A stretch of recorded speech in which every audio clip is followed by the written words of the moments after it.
Hello, and welcome to the Morning Filter. I'm Susan Jabinski with Morningstar. Every Monday morning, I talk with Morningstar Research Services Chief U.S. Market Strategist Dave Sequeira about what investors should have on their radars, some new Morningstar research, and a few stock picks or pans for the week ahead. Now, before we get started, I have a programming note. Dave and I are starting to put together a special viewer and listener mailbag episode of The Morning Filter, so send us your questions. You can reach us at themorningfilter@morningstar.com. And as a reminder, Dave cannot give personalized portfolio advice, and we'll address some of your questions in an upcoming episode. So good morning, Dave, and before we get started, I understand congratulations are in order. You just celebrated your 15-year anniversary at Morningstar, so cheers to you with my Oh, Morningstar mug. good morning, Susan. Yeah, it's amazing just how fast, time can fly. And, just thinking about the 15 years I've been at Morningstar, I started with the company really just after the global financial crisis, really when the recovery was just starting to take hold. We then ran into the sovereign debt and banking crisis in Europe after Greece defaulted. Then in 2014 and 2015, we had the plunge in oil prices that we had to deal with and how that impacted the markets. The US-China trade wars in 2018, of course, then the pandemic, and seeing some of the things I just never thought I would see, over the course of my career. We had oil that was trading at negative prices in 2020. The US 10-year Treasury yield hit 0.5%. And then, of course, we had the meme stocks in 2021, if you remember GameStop and all of those. And now we're back to the point where, stocks are pretty much trading at their all-time highs. So what the future holds for us over the next couple of years, who knows? But certainly feels like we're living in some of those times where there's that old adage, may you live in interesting times, and I think we are. Yes, we indeed are. Nothing is certain but uncertainty. So anyway, all right, so let's get to the week ahead. You have a couple of economic reports on radar this week, starting Mhm. with fourth quarter GDP. So what are you going to be looking for here?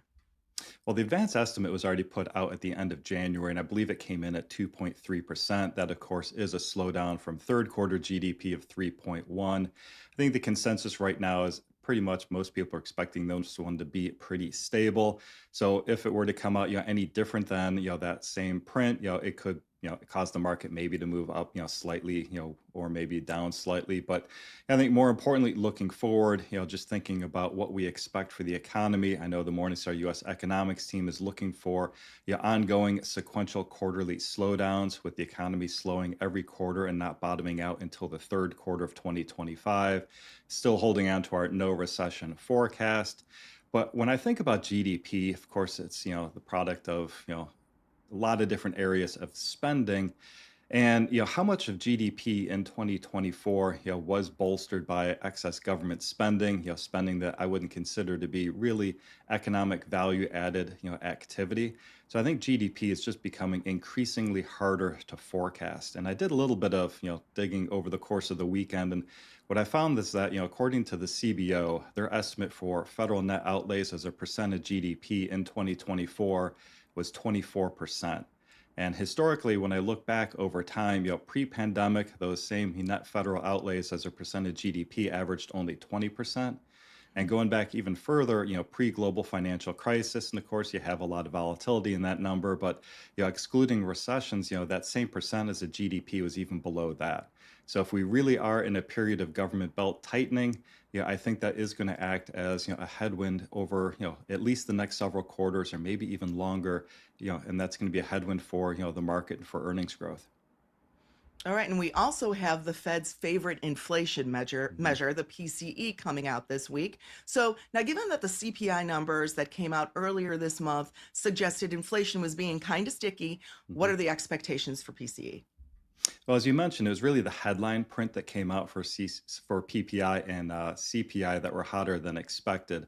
But I know that our economics team, when you really dig into those components that feed into the personal consumption expenditure index, those are actually lower than expected. So when I look at consensus numbers out there right now, I believe the annual core PCE inflation rate is actually expected to slow to 2.6% from 2.8%. So again, that's at least moving in the right direction, but still well above the Fed's target. When I look at what the market's pricing in right now, the market's not expecting a cut to the federal funds rate until June at the earliest. And even then, it's only a 50-50, probability. So I think from an investing point of view, my takeaway here anyway is when I think about the tailwinds, that were, what really impacted the market last year, the tailwinds we identified in our 2024 outlook, pretty much all four of those have been really starting to slow over the past quarter or two, and they're really starting to recede. Now, inflation, is moderating, but it's moderating at a much slower rate than our U.S. economics team had originally projected.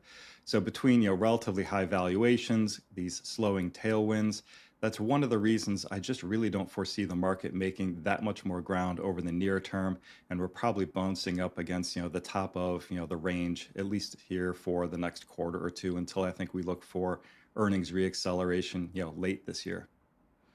All right. Well, speaking of earnings, let's talk about the company reporting this week that everyone's going to be watching, and that's Nvidia. Now, hmm Nvidia has, done a really great job of reporting results that come in ahead of their guidance, and then they guide for the next quarter ahead of the expectations. So, is Morningstar expecting more of the same? Like anything else, and especially for NVIDIA, it's hard to know in any one quarter exactly what the results and guidance are going to be. And especially with a company like this that's in such a high growth situation for what's still essentially a relatively new product supporting new technology. So, in my mind, I think for investors, it's really much more important to listen to the call or read the transcript and understand, what's going on with the underlying dynamics. And I think that's more important for a long-term investor than whether or not, they beat, the whisper numbers, this quarter or not. So again, whether or not the fundamentals would potentially change our long-term forecasts, or if, there's any change to the story that could make us, revise those forecasts. Yeah, as you noted, for the past 1.5 years, they've beat and raised, every single quarter. I think the market's now been conditioned for that and expecting that. So our own view on, Nvidia and just I'd say the AI stocks in general is thinking about this year. We don't expect to see them beat anywhere near with the same magnitude of surprises that we saw for the past year and a half. At this point, I think demand is much better understood. It's much more, or at least better measured than it had been in the past. And I think with NVIDIA, that's kind of what we saw last quarter. They beat consensus by a reasonable amount. They were pretty much in line with what the whisper numbers were. They did increase guidance, but I think that had already been baked in. So in my own personal opinion, I think that's probably more than likely what we see again this quarter. So then, speaking of the fundamentals, sort of what questions would you like to see NVIDIA address during their call? Well, in this case, I highly suggest going to Morningstar.com and reading the pre-earnings note that was published by Brian Colello. He's the Morningstar technology strategist that covers the company. But I will just highlight in his note a couple things that he detailed. So first of all, one of the things he's listening for is, what percentage of AI workloads are training versus inference? He notes there that NVIDIA definitely dominates the training side, but that only 40% of its GPUs are used for inference. He also, wants to know exactly how much of the development of large language models is going on, in the cloud versus at the edge. And then lastly, he's also listening for like, what percentage or kind of what volume is NVIDIA seeing from consumers who are using, their AI for, what he calls moonshot projects, things like genetics, drug discovery, robotics, autonomous driving, and so forth. And so I think it's these, larger categories and fundamentals really which will inform, our estimates, going forward, just for how much more growth we expect over, the next couple of years, or at least over our 5-year forecast period, for how much additional data center revenue growth we're going to see for those AI GPUs. Let's touch briefly on NVIDIA's stock price at this point. From a valuation perspective, heading into earnings, how does the stock look? Well, and I think it's actually interesting to note when I was looking at the stock performance, over the past couple of quarters, that stock price is actually relatively flat as compared to when it reported last quarter. So in the back of my mind, that's kind of making me wonder whether or not the momentum has run its course, in the stock. Now, of course, institutional portfolio managers had to have at least a market weight in Nvidia last year just to be able to keep up with the broad market gains. So maybe if it is losing that momentum, maybe it's not the same case here in 2025. But looking at the stock price right now, it closed last Friday at 134 per share. It's almost right on top of our $130, estimate. So it puts it right on top of that 3-star territory. Got it. Well, let's segue into some new research from Morningstar, specifically about Walmart. Now, Walmart stock fell about 6% last week after the Mhm. company reported solid results but offered conservative guidance. So, unpack those results for us, Dave. I think it's just as simple as, and I think we've talked about, this a couple of times, Walmart and like the dollar stores. Like Walmart has been a big beneficiary in the changing consumer spending patterns we've seen over the past 2 years, in that environment of, high inflation and high, consumer prices. So Walmart has benefited, they've seen a very large uptick in the number of shoppers going to their stores. A lot of that I think is just trade down, from the traditional supermarkets. And of course, this has really led to pretty rapid short-term earnings growth, for the company. But longer term, we do expect that once wage income does catch back up to kind of that compounded impact of inflation over the past 2 years, we would expect spending patterns, to normalize and return more towards historical norms. So we expect Walmart will continue to get this, short-term earnings growth for next couple of quarters, maybe the next year, but that we would not see that same kind of, ongoing growth over the long term. So, then after earnings, were there any changes to Morningstar's fair value estimate on Walmart? And is there an opportunity here? All right, so actually a little pop quiz for our audience right now. Without looking, how much do you think Walmart stock was up last year? And before I hit the number, to be honest, I'll let you know I was actually even shocked. I mean, I knew it was up a lot, but I didn't realize, just how much. And I think just like everybody else, and I got caught up in the focus on AI stocks and the other thematic stocks like the weight loss drugs. And I think the performance of some of these other stocks kind of got lost in the shuffle, but it looks like Walmart stock was up over 70% last year. I didn't realize it was up, that much. Now, of course, with as much as that stock has gone up, it's just become increasingly overvalued in our mind. We think the market's over extrapolating this short-term growth, too far into the future. The stock trades at a 60% premium to our fair value, puts it in that one-star territory. And just for reference here, again, we're not a PE shop, but I would just note the stock currently trades at 38 times 2025 earnings guidance. Our fair value would only be for 23 times, earnings. So again, a stock that's done phenomenal over the past year, but we think the momentum has pushed it up just way too far in our mind. All right. Well, we also had one of your former picks, Hasbro. That one was up 14% after reporting earnings. So, what did the market like in the report? And do you still think that Hasbro has more room to run? Yeah, it was nice to see that one, take a nice pop like that. And it was one of our holiday sales picks from the Morning Filter on November 25th. So for people that have an interest in kind of the original investment thesis, they can go back and watch that on that show. Now, what happened, and we talked about it back then, is that in the third quarter, sales had fallen by 15% in their consumer products division.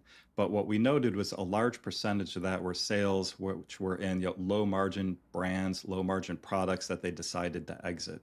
So our analyst that covers this one, that's Jamie Katz. She's the equity analyst, and I'd also note she's the equity analyst also covers the cruise lines, which also been very good calls of hers over the past 2 years as well. But her investment thesis here was that after exiting these underperforming brands, she was forecasting a pretty steady state for their branded portfolio in 2025, relatively stable demand. And that's all it really took in order for the market, to rebound on this one. So we are looking for a return to top line growth, this year. Not a huge amount, but at least, a return to growth.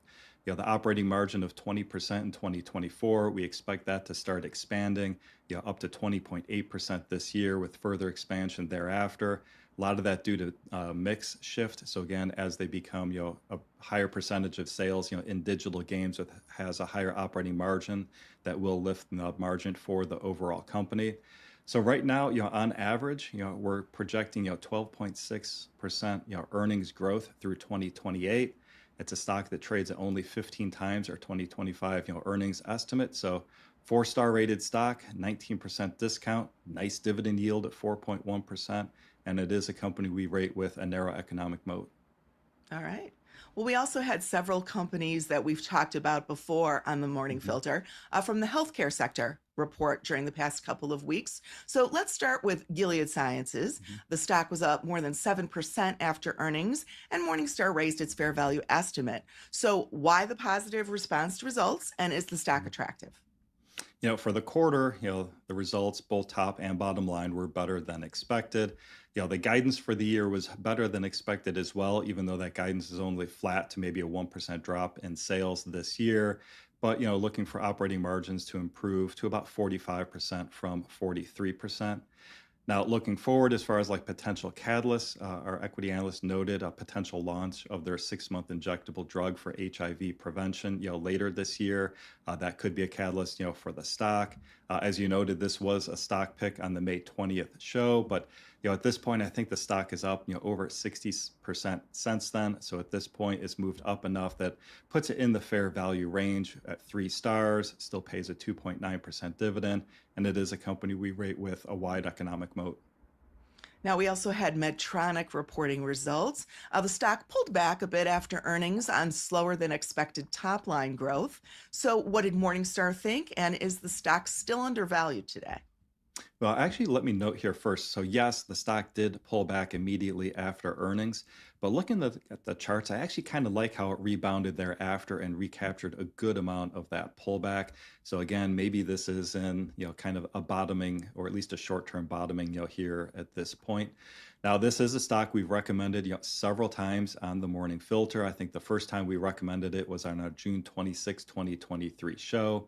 And since then, this stock has slipped, rebounded, slipped again, rebounded again. And I think this is just a good example of how we've talked about, maybe building positions in a stock over time. Now, personally, I always like to start with like maybe a half size position as far as, how much a stock I'm going to want to own, in my portfolio. And then that way, if a stock does slip after your original purchase, you've got the bandwidth to be able to buy more, to either get to a full position, or when you buy more, then that does give you the ability to sell some and take some profit when that stock rebounds, and then leave you that room to rebuy that stock again if it does slip.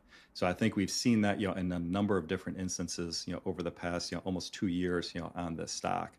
So really just getting to, the investment thesis here, really no change. I just say the quick synopsis on this one is, to some degree, I think this might just be a situation where you have to wait for this one to work itself out, over time. It does pay a 3.1% dividend, so at least you're getting paid a reasonable, rate while you wait. Stock's at a 20% discount. It's enough to put it in that 4-star range. It is a company we rate with a narrow economic moat. And I'd also note here too, the company is, buying back stock. I think that does help, add to economic value, over time as the company buys back stock at below what we think its intrinsic valuation is. All right. We also had Baxter International report. Its stock was Yeah. up about 8% after the company posted solid results and issued, a pretty good forecast Mhm. despite tariff talks. And also, there's an impending CEO departure at the company. So, what did Morningstar make of the results? Yeah, there's a lot going on with this one. It just might have been a bit of a relief rally here, here in the short term. But, I just say overall, as painful as this story has been, over the past 3 years, I think investors at this point, they were just relieved that both the top line and bottom line guidance for 2025, were pretty solid. Now, I also have to point out on this one, and you don't see this very often in our ratings, but we do have a poor capital allocation rating, on this stock. So for this stock, if this is one you're interested in, I'd highly recommend, going and reading, the write-up online.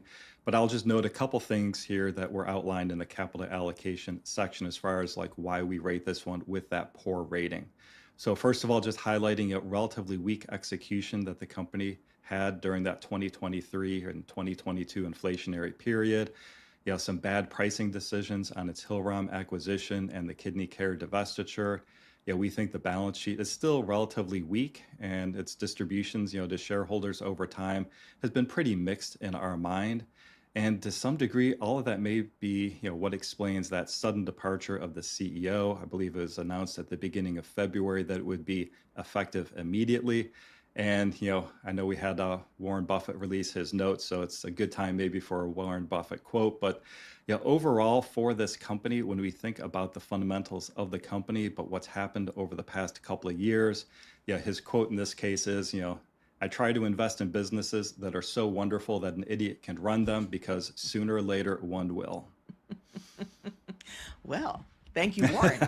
All right. So with Baxter, any changes to Morningstar's fair value estimate after earnings, and is the stock still look attractive? Yeah, and again, this is a stock that we first recommended a while ago, and we've reiterated, that buy, several times since. Looking at the chart, maybe this is now finally in the process of bottoming out. Maybe the transition, to some new management, might be enough in order to get some investor confidence, back here. Top line, we're looking for mid-single digit, revenue growth.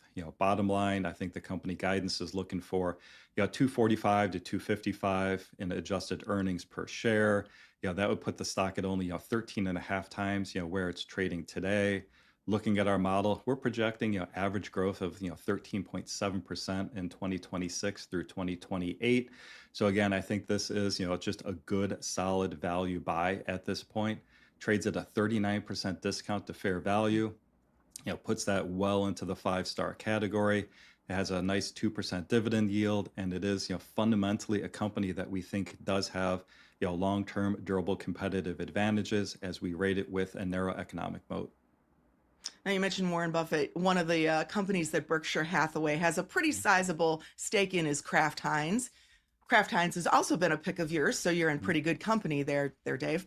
But Kraft Heinz fell after reporting a slump in sales last quarter. So unpack the results for us. Well, this one actually, I kind of like the performance of the stock. So as you noted, that did fall after earnings on February 12th, but since then it's rebounded, and not only rebounded, but it's actually up 5% since where it closed, before earnings. Now, I think initially the market sold off. It was overly focused on organic sales, which, slid by 3%. And that was a combination of a 4% decrease in volume, which is, partially offset by pricing. But I think they overlooked, the good news, and I think maybe that's why we're seeing, the stock really starting to rebound at this point. Was that, the operating margins, adjusted operating margin did increase by 90 basis points to 21.1%. Overall, we think the company remains focused on doing the right things to create, long-term economic value here, and we are expecting that operating margin to continue expanding, over the next 5 years. So is Kraft Heinz attractive? Would it still be a pick of yours today, Dave? It is 5-star rated stock, 42% discount to fair value, nice hefty dividend yield at 5.1%.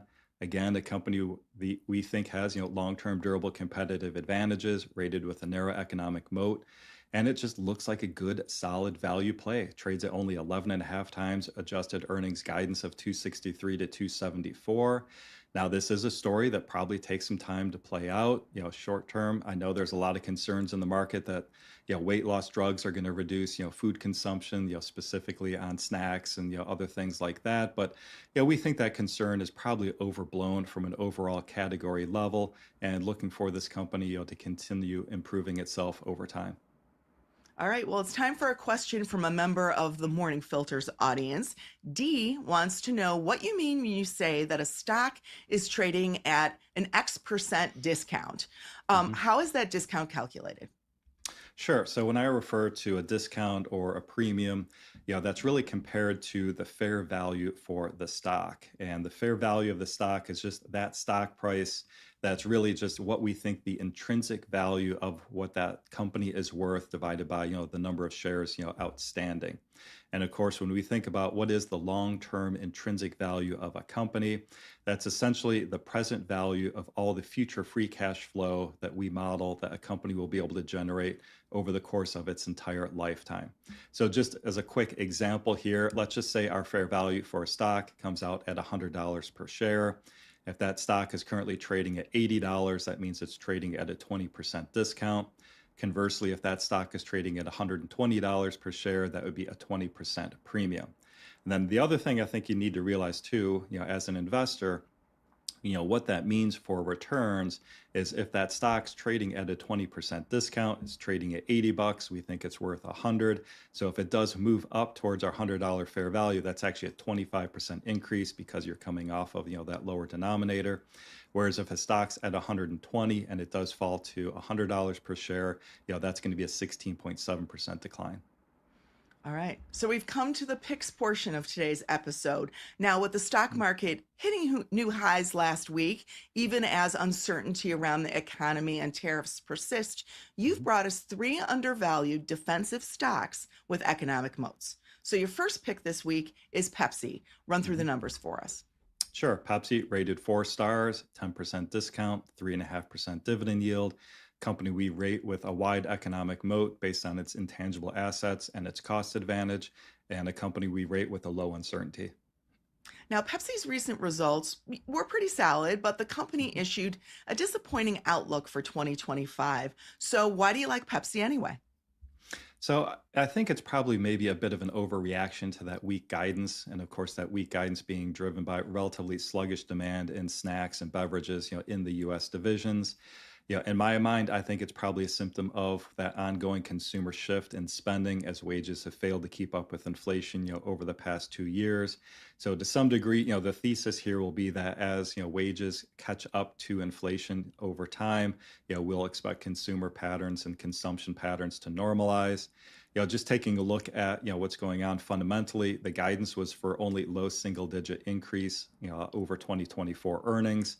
So that puts the stock at about 18 times our 2025 earnings. Over time, the stock has averaged probably a PE of the low 20s, maybe 22, 23, over the past decade. And we did end up lowering our 2025 estimates slightly, but we did maintain our long-term forecast for 4% annual sales growth. It doesn't seem like a huge lift to me. And looking for a 16% average operating margin. Again, not necessarily really trying to knock the lights out with a huge increase in operating margins. So good, solid value stock in today's market. All right. Well, your second pick this week is Hershey. Walk Mhm. through the data on this one. Yeah, and I think this is a pretty rare opportunity as Hershey has hardly ever traded in 5-star territory, over the past decade or so. It's currently rated 5 stars, trades at an 18% discount, and provides a 3.2% dividend yield. Now, we rate the company with a low uncertainty and a wide economic moat, that wide moat being based on its intangible assets and its cost advantage. And I just note when you look at market share for chocolate in the U.S., the company has a 36% market share. That compares to its closest competitor, Mars, which only has 29%. And then after that, you have relatively low market shares by all the remaining branded and private label competitors, out there. So I like the setup as far as being the market leader, in that category. Now, high cocoa prices are expected to eat Yep. into Hershey's margins in 2025. So, given that, why is Hershey a pick now? Yeah, and that's exactly why it is a pick now. So again, this is one where I think you really need to understand, the background and the story as far as why Hershey stock price, in our view, is so low at this point. So looking at the numbers here, global cocoa production is estimated to have declined by 14% in the 2023-24 growing season. And cocoa prices, if you look at the charts, have just exploded higher. I mean, they've pretty much tripled over the past, 1.5, to 2 years. So when you look at cocoa production, 60% of global production comes from West Africa. They suffered droughts and some other issues, in 2023. Now, with Hershey, of course, some of this will have been hedged out over the next year or so that they'll be able to use, the futures market for that.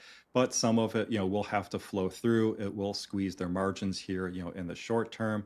But again, this is something that's going to impact, all the chocolate manufacturers, not just Hershey. It will result in industry-wide, price increases. So it won't just be Hershey that's having to bring, prices up.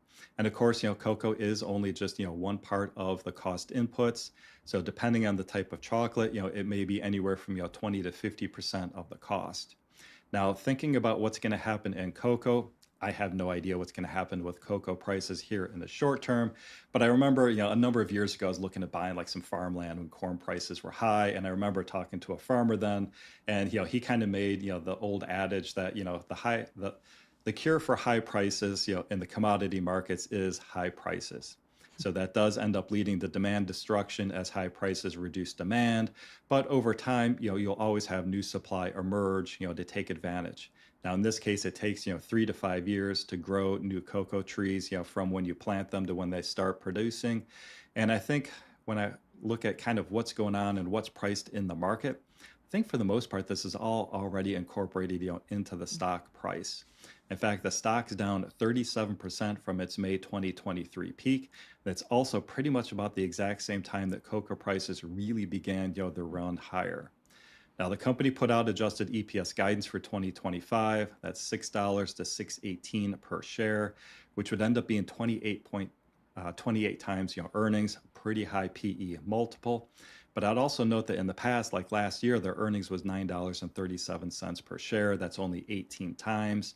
The normalized kind of PE over the past 20 years looks to be about 20. So in this case, over time, as cocoa prices normalize, you get back towards a much more normalized environment. I think there's plenty of room for this stock to rebound once we have kind of that normalization in cocoa prices, once they roll over and you start seeing more normalized type earnings guidance. Now, we also have Hershey's current CEO stepping down later this year. Any concerns about that? Nope. I mean, in this case, I think her planned retirement date isn't until, June 2026. I think that gives the company, more than enough time to identify, the right candidate, to take over for her. And even then, it gives that new CEO, plenty of time to get in the saddle, really as the leadership is transferred over to whoever that new CEO is going to be. All right. Your last pick this week is somewhat of a rarity these days. It's an Yeah. undervalued utility stock. It's First Energy. So tell us about it.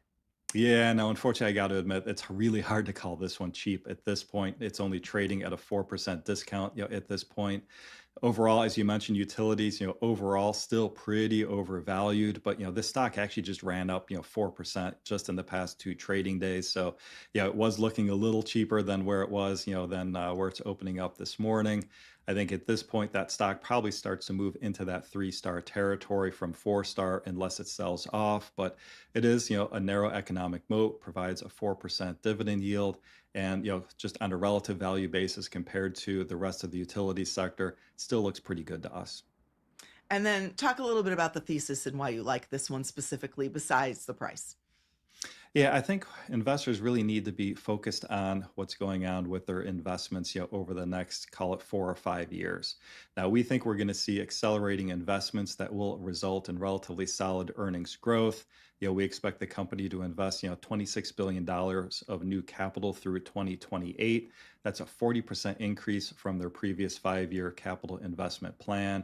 So we think that's going to be enough to support our expectation that the management, can achieve their guidance for their annual earnings growth targets over the next couple of years. So for investors that don't know this company, they serve Ohio, Pennsylvania, and New Jersey. When we look at their service area, we think Ohio and Pennsylvania probably have higher probabilities than average as far as seeing new data center buildouts that will provide that growth that we're looking for here. Those states have what's considered to be relatively strategic locations. They have economic incentives. They have the right infrastructure. To some degree, they're a little bit like Wisconsin, where we're seeing a lot of new data center growth go on up there. It is much easier to keep data centers cool in the northern states than in the southern states. And then lastly, I have to report, it looks like they have earnings coming out this week. So of course, there's always the risk that, something unexpected comes up. But in this case, after talking to our analytical team, we probably think it's actually more likely that, we'd see a higher probability of an upside surprise than negative news in this case. All right. Well, thanks for your time this morning, Dave. Those who'd like more information about any of the stocks Dave talked about today can visit morningstar.com for more details. We hope you'll join us next week for a new episode of The Morning Filter on Monday at 9 a.m. Eastern, 8 a.m. Central. In the meantime, please like this episode and subscribe. Have a great week.